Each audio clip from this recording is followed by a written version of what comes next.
Here's a little thing that I learned to do. Sometimes the guitar strings will get a little bit rusty, especially up underneath them. Sometimes you can't see it from the top, but I've learned to take one of these Scotch-Brites. This is a fine one.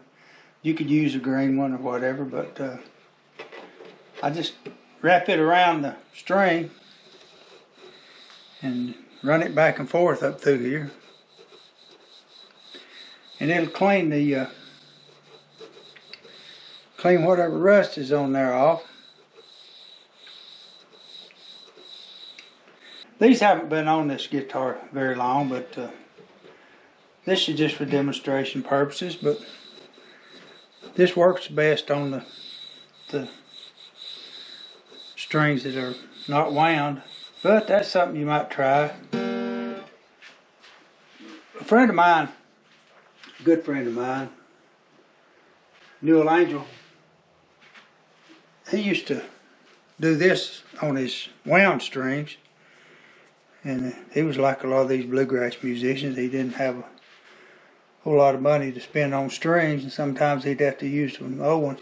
He'd take an eraser and run down these wound strings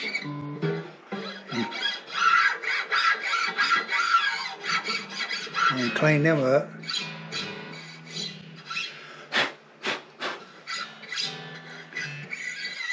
I haven't done that much, but he did it, and he's a great musician, and if he did it, that means it worked.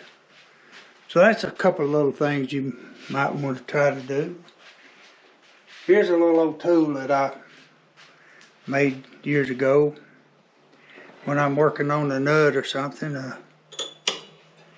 You can take the string loose from the nut. Let me see if you can see that.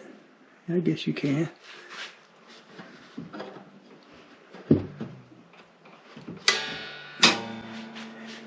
And you can take all 6 strings off if you want to work on the fingerboard. But we'll just demonstrate this on these 2 here. But you can take them and pull them back and get them out of the way. If you're working on a fingerboard, sometimes that's a handy thing to do, not have to take all the strings off. And sometimes if I got all 6 strings off, I'll take a popsicle stick and pull them over here and put these things under the popsicle stick and get them out of the way. It just saves taking the strings off and putting them back on. That takes some time, so maybe that's something you can use.